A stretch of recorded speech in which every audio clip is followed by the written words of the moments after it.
back to bring you another episode of Nothing But Niners. Training camp day 5 recap. Got a lot of stuff to talk about today. Got some injury notes and things like that. But before we get into all that, make sure you give us a like and subscribe if it's your first time here on YouTube. Check us out on www.nothingbutniners.com. You can check us out on Facebook and Instagram, Nothing But Niners, all spelled out, as well as Snapchat and Twitter, Nothing But 9, the number 9, ERS, on Twitter and Snapchat. So I got my homie Mike in here as always. What's going on, baby? What's up, Nick, man? I'm just getting off of work. Literally haven't even been home yet. Got to go home. I got to get gas before I can even make it home. And I'm ready to talk some 49ers football. Some 49ers football. Look, man, today is day 5. We heard some reports.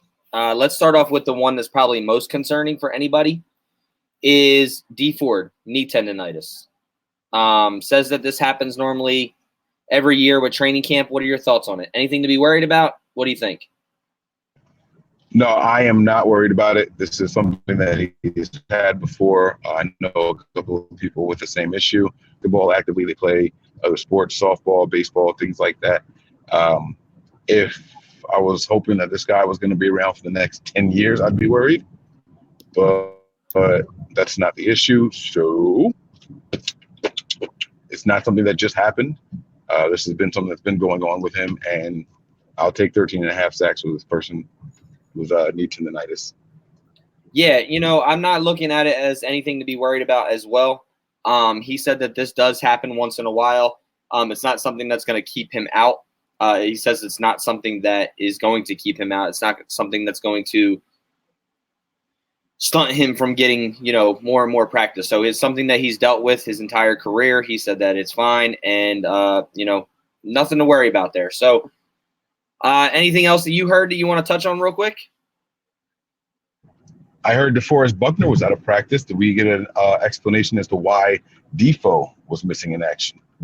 I saw something about what it was, and I can't remember what it was, but I will pull that up real quick as to why it was again.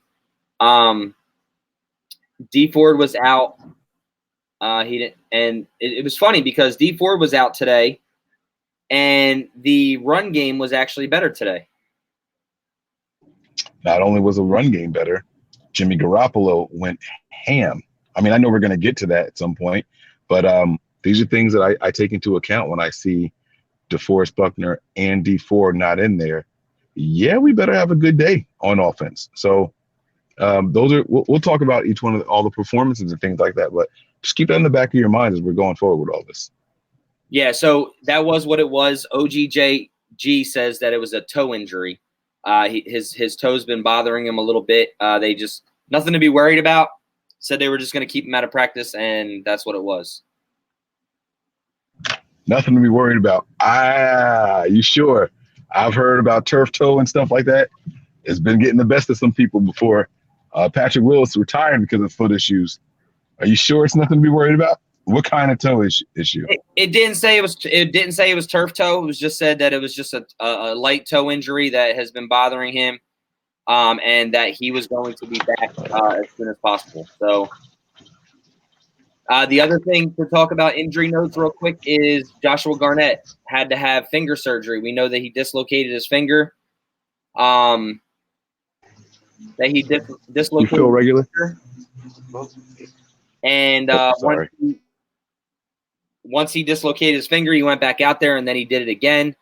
And then they opted to have surgery on it, so now he will be out for up to 3 weeks, which is pretty much the entire preseason. Does that hurt his chances of making this 53, Mike? Absolutely. The only thing that's helping him is his salary at this point. And you guys know how I feel about Joshua Garnett. I really like the dude. I was pulling for him. I do think he's one of the more physically gifted guys when he's out there, but he's just literally never out there. What I wanted for him was to come out here and have an amazing training camp, an amazing preseason, and make people say he should be the guy. Now it's looking like the only game that we're going to get to see him in, if we're lucky, is week 3 and 4 of preseason. And we know week 4, it's garbage. It's literally garbage time. That's when people are running the guys out there that aren't going to make the roster. And so even if he goes out there and dominates in week 4, it's a waste of time for all of us. I mean, this hurts. This hurts. Week 3 is when the starters play the most. He's not going to come out there with the starters as a starter. And so we really need to see him show big in weeks 1 and 2. I was really, really looking forward to this. And it's just, it's wash, rinse, repeat, man. This one, it almost hurts my feelings. It almost hurts my feelings, man. I've been pulling for this guy for a long time. I even said that if he made the roster this year and got starting time, I'm buying a jersey. I don't think he's going to make it now. I don't see how. What has he shown to say, hey, you know what? You don't have to play in preseason. Come on, you're good enough to go. He hasn't done it. And so, yeah, it's very concerning. I don't think he's going to make it. Yeah. The other big news today, and you see a lot of comments in here. Bourne killing it in the red zone. I don't really want to touch on this, but I'm going. Oh, no, I'm about to say I'm not letting you get away with it like that. Okay. All right. So Kendrick Bourne killed it in the red zone today. He had 4 catches. I think he had 2 touchdowns today. But I think one of them was in 1-on-1s and one of them was 11-on-11s, and it was against Dante Johnson. So that's kind of tells you what it was right there. You're going to look for a reason to hate. You're just going to find a reason to hate. All right, so if it was against Richard Sherman, it'd be better. I'd give him his props, but it's against Dante Johnson. We all know Dante Johnson is dookie. Yes or no? You can only go up against the man you're lined up against, bro. This is true. But he scored in the red zone today. I'll give him props. I'm not going to give him 100% props because of who it was against, but I'll give him props. He's going to wear you down. You trust and believe. He's going to wear you down. Trent Taylor scored a touchdown today as well against Kwan Williams, which is a better corner. No, there was the comment asking. Your boy Dre was in here asking, how many touchdowns did Trent Taylor have? None. Yeah, he had 1 today. One. But but your boy had 2. He had 2. Hey. So it's all good, man. We want to see this offense going well, man. These are good problems to have. It's great that we are out here arguing over who is scoring more touchdowns in a session. Not who's got more drops, you know what I mean? Who's running the worst routes and things like that. We're actually arguing over who's playing better because they're actually performing. Good problems to have. Thank you. It definitely a good problem to have. And it just shows that we're going to have an issue of who to pick, and we're going to be cutting somebody who can play on another team. And that's pretty much what it was. You know what's crazy about, and I know I'm backtracking a little bit, but you said we're going to be cutting someone who can play on another team. That's what's going to happen with Joshua Garnett. I just know for a fact that as soon as we let him go, he is going to get signed by the freaking Cowboys or something like that, and he is going to feast. He is going to be a nasty offensive lineman as soon as we let him go. Some guys just need to change the scenery. We're hoping the same thing happens with Jason Verrett, right? It could be the same thing for Joshua Garnett. Which Jason Verrett had a big day today too. Was out there for some more snaps, which was good. Landon Belcher says Dante Johnson went to sign my ball and I didn't let him. That dude's garbage. That's funny. I don't believe that at all. I'm calling BS on that. I truthfully wouldn't let him sign myself. Y'all are full of shit. I don't believe either one of y'all. You got an NFL player in front of you willing to sign something. You're just gonna be like, nah, I'll wait. Come on, man. I just won't put the ball or whatever I have out there for him.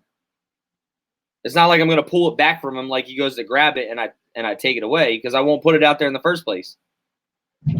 Y'all disrespectful. Another big thing today was Coach Kyle Shanahan and General Manager John Lynch took photos with and offered condolences to the family of Tara O'Sullivan, which was the police officer who was killed in the line of duty on June 19th, which I thought was pretty cool. They showed some love to those people. Condolences to the O'Sullivan family. Yo, something really long overdue, speaking of condolences, support, and love. We never acknowledged what was happening over there at Gilroy, the Garlic Festival. We are long overdue for that, and it's not because we didn't want to or didn't think it was important. We somehow just managed to forget. We said it as soon as the show ended, too. And we broadcast it again yesterday, and we didn't do it then either. We definitely should have. So absolutely, offering condolences to those families that went through all that. There was a tweet I retweeted. They were raising funds for a 6-year-old little boy who was killed out there also. If you guys have time, just go out there and retweet it. If you have money, I don't care. Give them $1. $2, whatever. Just help them out a little bit. But yeah, so it is cool to see that the team is doing that. Even the team offered their support for the community of what was happening over there in Gilroy. Yeah. Crazy amount of support and love and prayers go out to everybody that's been affected with that. I know there is a GoFundMe page as well for the 6-year-old boy that his life was taken. If I can get that, I will tweet that out. If you guys can go follow me on Twitter, 49erfaithful365, as well as the Nothing But Niners account. I'll probably tweet it out from there as well. There was another thing that stood out today. Rob Lauder had reported that Richie James continues to make plays. He's been one of the most impressive and consistent receivers through 5 practices and is a favorite target for all 3 quarterbacks. Marquise Goodwin also had a strong day.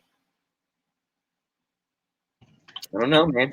It's the year of my underdogs, man.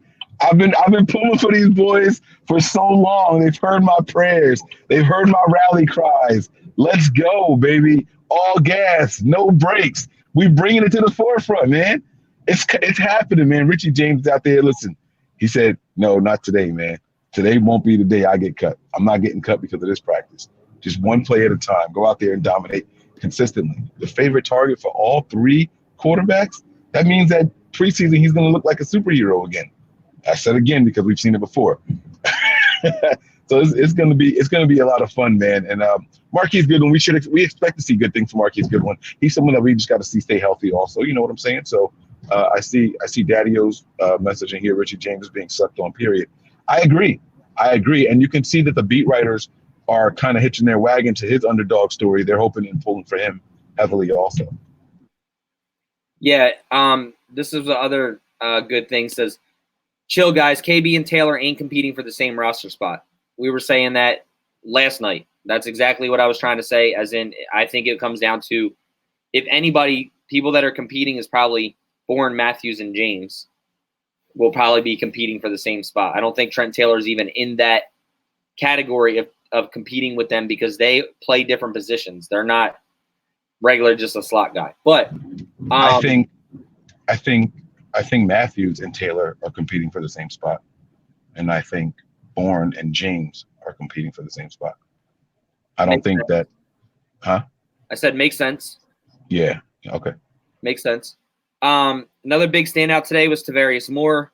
He authored an impressive hit on Thursday. Breida bounced the ball out left, attempted to gain the edge. Moore took a good angle, met Breida just beyond the defensive line, driving him back until the whistle.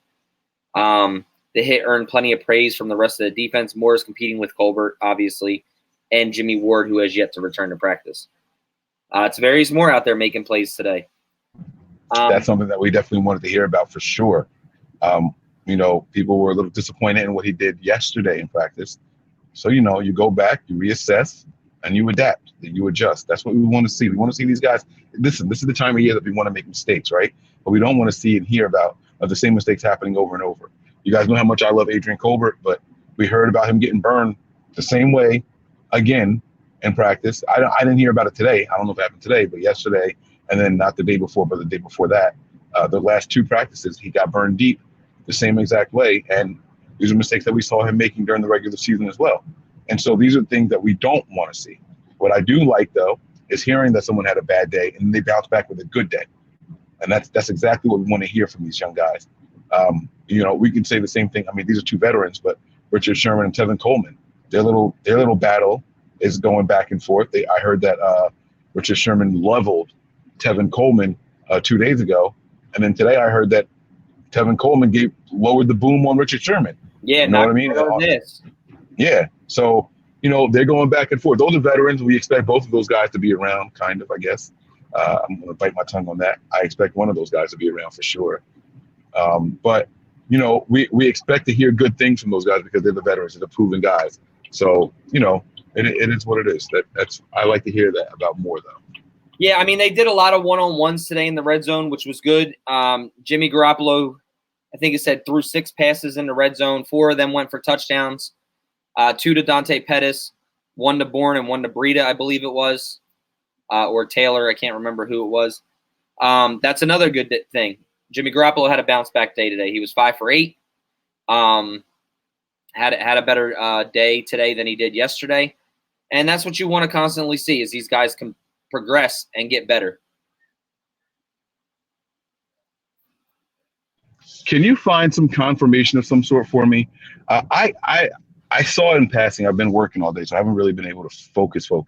I swear I saw a tweet that said Jimmy Garoppolo was like 5 for 8 with 4 touchdown passes. Yeah, 5 for 8. That's what I was saying. 5 for 8 with 4 touchdowns passed. That can't be right. You're telling me that 4 of his passes were touchdowns and he only completed 5? That is insane.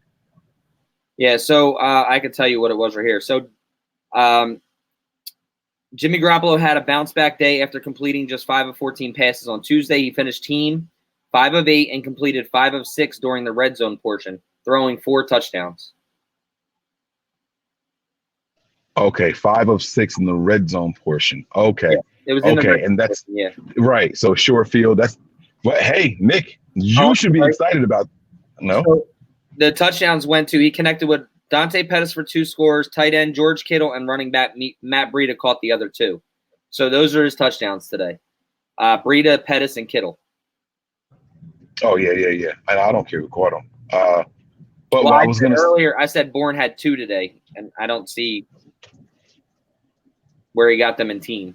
It was must have been once. Yeah, I would say it could have been 1-on-1s or even 7-on-7s or something like that. But you should be happy about the news concerning the red zone efficiency right there. That's been your biggest gripe for the team for 3 consecutive years. I mean, but again, see how much have we? No D4, no DeForest Buckner. You know what I mean? I mean, what does that do for you, man, when you hear that kind of efficiency in red zone from our quarterback? And I heard, matter of fact, 5 of 6, 4 touchdown passes, and the 1 incompletion was a pass that should have been intercepted. I think they said he threw it in like the chest of Quan Alexander or something like that. I think it said. I think Grant Cohn tweeted that out earlier today. That was one that I did see, but they said that was Jimmy Garoppolo's only bad throw. It was like right in someone's chest and should have been intercepted, but it wasn't. Yeah, I didn't see that. So another big thing was your guy Sheldon Day, man, had 2 sacks today. That's a big day for him. Champion the little guys. He got to step up when you don't have DeForest Buckner out there. You want to see a guy like Sheldon Day step up. That's his opportunity to shine. I would have preferred to hear it be Ronald Blair. I've talked about, someone having to go down so Ronald Blair can step up. You got D Ford and DeForest Buckner not out there. But Nick, man, I want to hear your comments on the red zone efficiency, man. Like that doesn't excite you at all? It does. It does to a point, but we were also down 2 of our major guys today. Now, will that make a difference when we're playing somebody else? No. But I want to see them to be able to do it with the best guys on the field compared to other guys that aren't on the field right now, because that'll make me feel better about going up against other teams, going up against another strong front. I want to see in the preseason, man. I really want to see, and I don't care if it's preseason or not. I want to see red zone efficiency go up in the red zone in preseason. I don't even care that it's a preseason game. If we're down there within the 20, we come away with a touchdown, I'll be happy. All right. I hear you. Not good enough still. We'll work on it. Baby steps. Baby steps. There was another thing that said Eric Armstead was poised to get a sack today, but Garoppolo fired it over the top of the defensive lineman and found Pettis in the back of the end zone. Getting rid of Sounds good. Getting rid of the football and throwing with touch. In order to throw it over a giant like Eric Armstead, that's got to be a rainbow pass, especially if it's in red zone. Confined areas of the field, that takes touch, some precision and accuracy. I mean, listen, man, we gotta gather what it looks like. We have to make the play stand out in our head because we weren't there to see it. But to do that over a guy, what is he, 6'7"? Yeah, 6'7". Isn't Armstead like 6'7"? Yeah, man, that's work right there. And instead of getting a sack, that means he's bearing down on him and he threw it over him, it said, right? Yeah. Oh, yeah. That means he was coming from right in front of him. Jimmy stared death in the face. Rainbow, touchdown. Give it to me. Count it. I like that. Yeah, man. I'm excited, man. I haven't gotten to see many videos today. I just kind of saw a couple of reports from Rob Louder, some Grant Cohn reports and things like that. So it looks like overall, I mean, we came out healthy other than D Ford not practicing today, DeForest Buckner not practicing, all because of I just don't think they want to mess anything up. I think they just want to keep everybody out, not even give the chance to make it a lingering injury. Seems like it was 100% precautionary measures, except for Joshua Garnett. But everyone else seems like it was precautionary, man. I really, really like that. It's a sigh of relief. It's a sigh of relief. And I will be remiss if I don't mention Kyle Shanahan at the podium talking about Mitch the Wish. All right. Wishnowski out there. Oh, okay. Yeah, man. We got to talk about my guy. We got to give him some props because I'm telling you, we were killed and we're going to be killed until they see it on the field about picking a punter in the 4th round. But man, 5.1 and then 5.17 hang time for a punt. I seen 5.12 was the highest. Oh, I thought it was 5.17. My bad. See, again, I was driving the 2 and the 7. Oh, I think you said 5.7. So I'm sorry. Yeah, it was 5.12. But the best thing about that was he was putting them just before the pylon in a lot of those kicks. So, man, Mitch Wish. Mitch the Wish, baby. I really, really like it. And I see this comment in here from Landon Belcher here. Jimmy was working on his deep ball after practice today, throwing with Goodwin running streaks. Jimmy can launch it. Remember we were talking about how he looked like he stepped into it on that one throw to – was that the Richie James one that people started talking about? The deep one? Yeah. Yeah, we found the opposite angle of the video, and he stepped into it, which is something that he was not doing last year in the season, at the end of the season, the one before that. So it's really good to see him stepping into his throws, man. It makes it easier on his arm and everything. The mechanics and the accuracy will also improve tenfold if he steps into it. That means he's pointing his foot at the target, and he's going to do his thing. So Daddy-O says, I'm going to be honest, I could care less if any top starter plays in a preseason game. How do you feel about that? He says in a preseason, he's saying all 4 games. I disagree with. I'm gonna draw the comparison to when the Rams held all of their players out of that Week 17 game against us, and then got bounced in the first round of the playoffs that year. They knew they had the position locked up. They wanted to take on Nick Foles and the Eagles that year. So they purposely lost that game again. Well, I'm not going to say that they lost on purpose, but they purposely sat all of their starters. They took the bye week, and they got trounced in the playoffs. It's not you have to get in the football shape, and practice is practice. And even though this is padded practices and you can hit, it's still somewhat of a controlled environment.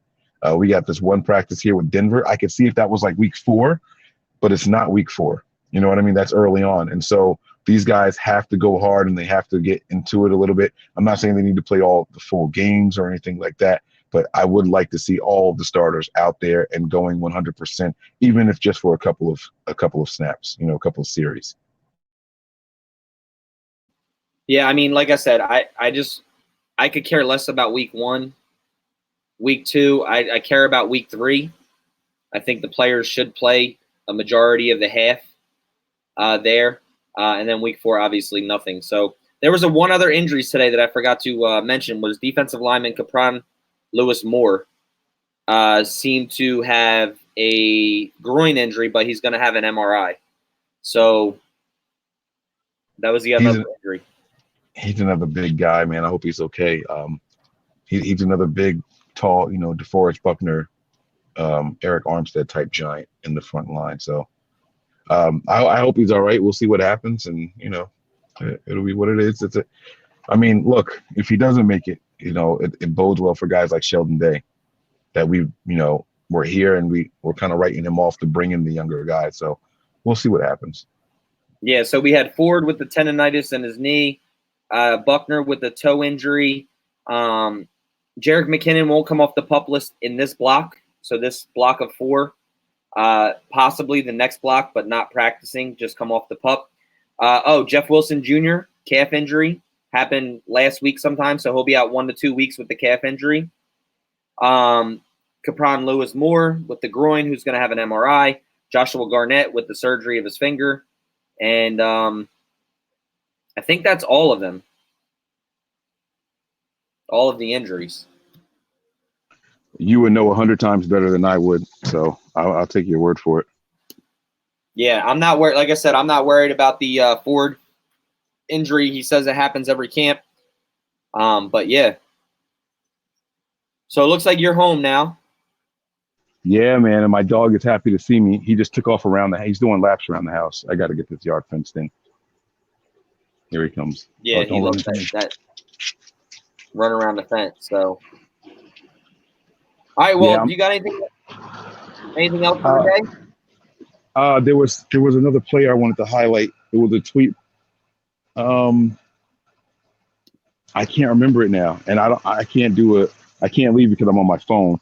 It's a tweet that I ended up liking or something like that, and I can't remember who it was. It was another player I wanted to highlight though, and I can't remember who it was right now. Dang it, man! I really wanted to give some props to somebody, but I can't remember who it was. I think it was a Rob Louder tweet. If you guys don't check him out, Rob Lowder. All right, so you got to make sure you check him out on Twitter. But yeah, man, it's going to look good for us this year, man.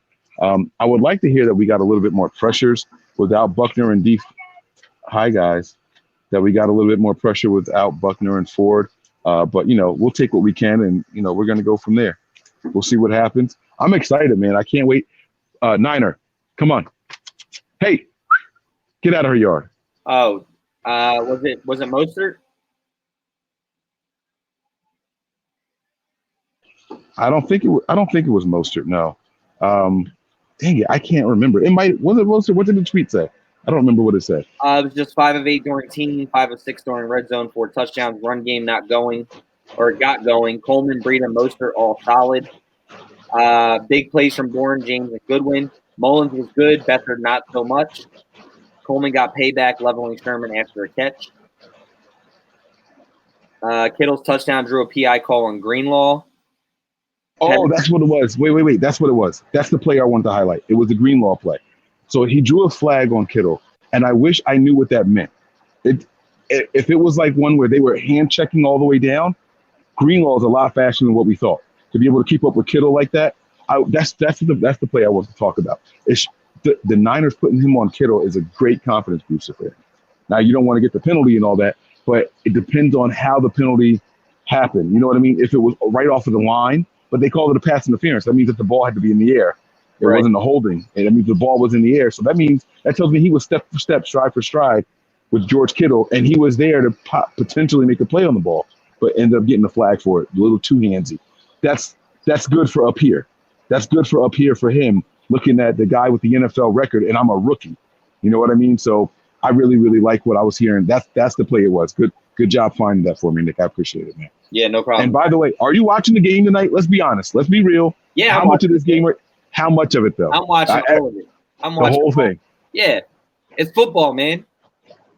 We say that, and then like by halftime, people are like, why am I watching this? It happens every year. Watch Twitter. Watch how Twitter reacts. I ain't got no wife sitting next to me, no girl sitting next to me telling me to change the channel. I'm going to get a beer, sit there, watch the game, watch the whole game. I might mess around on my phone a little bit while I'm doing it, but like not pay complete attention to it. But it will be on my TV set the entire time. I tell you what, man, this is one thing I do when I watch preseason. And when I watch preseason of other teams, I think about the weakest position on the 49ers.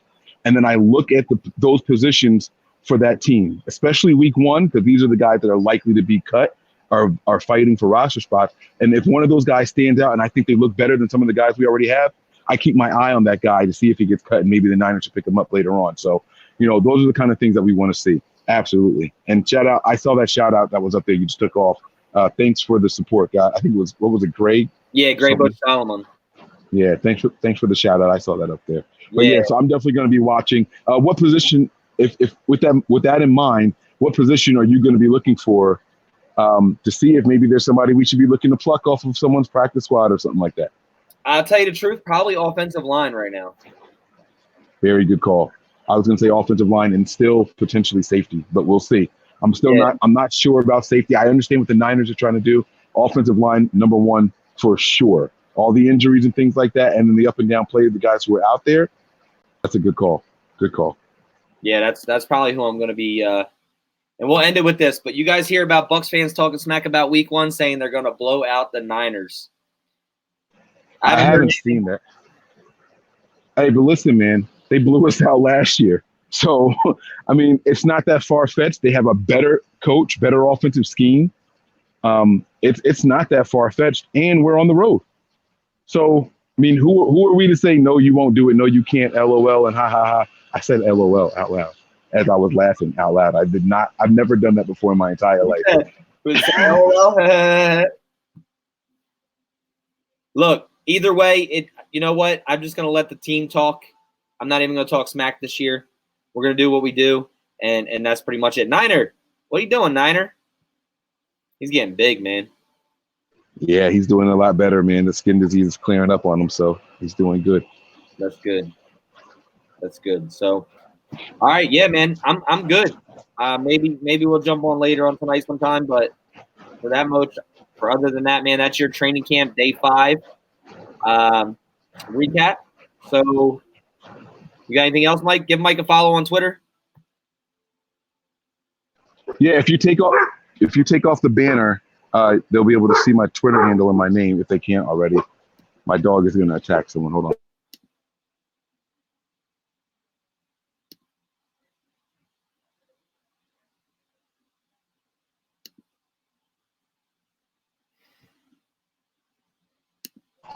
All right. So, guys, man, I am 49ers Mike _NFL. I made that my name for the video. I am loving these new features, bro. I am like giddy like a kid, bro. I am loving these features. Guys, give me a follow. It's right there. Right there. Look at me. That's me. All right, guys. Thanks for the support, guys. All jokes aside, we are happy with the upgrades and things like that. But all jokes aside, thank you guys for the continuous support. We're only going to get better and better. I promise you guys that, man.